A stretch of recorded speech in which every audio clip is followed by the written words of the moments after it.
আসসালামু আলাইকুম এভরিওয়ান, সবাই কেমন আছেন? আই হোপ সবাই খুব ভালো আছেন। আজকে রান্না করেছি খুব অল্প সময়ে আলু দিয়ে কই মাছ ভুনার রেসিপি। আলু দিয়ে কই মাছ ভুনার রেসিপিটি খুব সহজে কীভাবে তৈরি করে ফেলেছি তাই আপনাদের সঙ্গে শেয়ার করব। তো দেরি কিসে, চলুন ফুল ভিডিওটি দেখে নেওয়া যাক। প্রথমে আমি কই মাছ ভালোভাবে কেটে ধুয়ে ক্লিন করে নিয়েছি। আপনারা দেখতেই পাচ্ছেন যে আমি মাছগুলো ভালোভাবে ক্লিন করে নিয়েছি। এখন দিয়ে দিলাম পরিমাণ অনুযায়ী লবণ আর দিয়ে দিলাম হলুদ গুঁড়া। এখন আমি ভালোভাবে হলুদ আর লবণ দিয়ে মাছটি মেখে নিব। এটা আমার ভালোভাবে মাছগুলো মেখে নেওয়া শেষ। আপনারা দেখতেই পাচ্ছেন যে আমি ভালোভাবে মাছ মেখে নিয়েছি। এখন আমি মাছগুলো ভেজে নিব। ফার্স্টে আমি কড়াইতে দিয়ে দিলাম পরিমাণ অনুযায়ী তেল। এখন আমি তেলটি ভালোভাবে গরম করে নিব।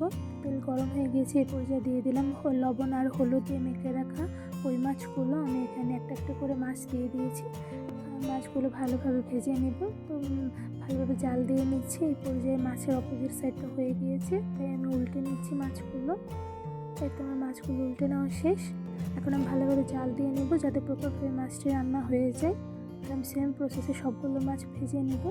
তো আমার সবগুলো মাছ কিন্তু ভালোভাবে ভেজে নেওয়া শেষ। এখন আমি মাছগুলো ভালোভাবে রান্না করে নিব।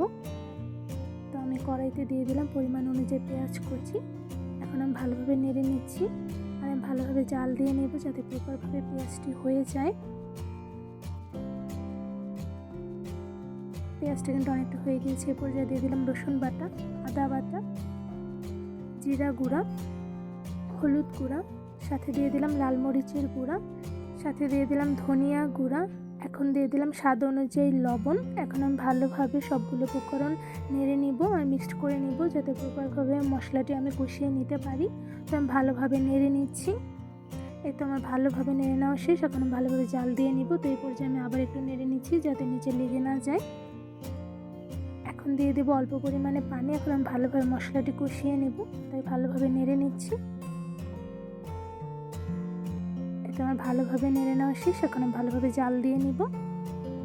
ভালোভাবে মশলাটি জাল দিয়ে কষিয়ে নিচ্ছি। এই পর্যায়ে আমি আবার একটু নেড়ে নিচ্ছি। আপনারা দেখতেই পাচ্ছেন আমি ভালোভাবে কষিয়ে নিয়েছি। তো এই পর্যায়ে আমি দিয়ে দিলাম পরিমাণ অনুযায়ী পানি। এখন আমি ভালোভাবে নেড়ে নিব আর ভালোভাবে জাল দিয়ে নেব যাতে প্রপারভাবে মশলাটি হয়ে যায়।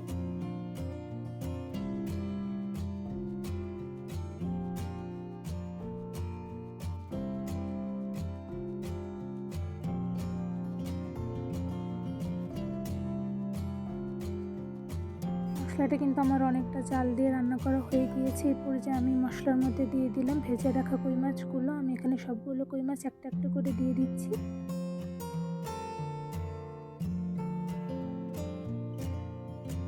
আমার সবগুলো মাছ দিয়ে দেওয়া শেষ। এখন আমি ভালোভাবে রান্না করে নিব আর ভালোভাবে জাল দিয়ে নিচ্ছি যাতে প্রপারভাবে মাছগুলো রান্না হয়ে যায়।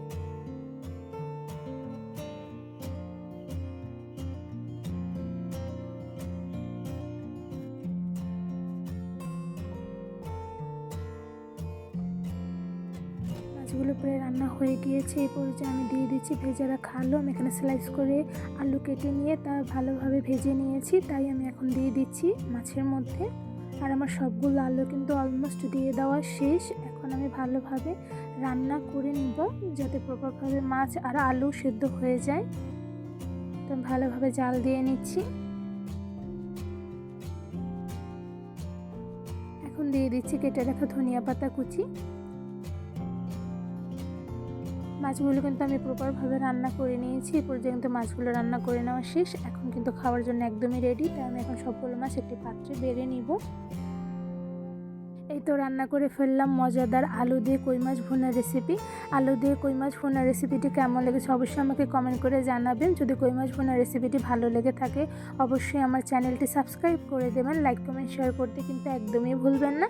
আজকে এখানে বিদায় নিচ্ছি। দেখা হবে অন্য কোনো ভিডিওর মাধ্যমে। সবাই সুস্থ থাকবেন, ভালো থাকবেন। আল্লাহ হাফেজ।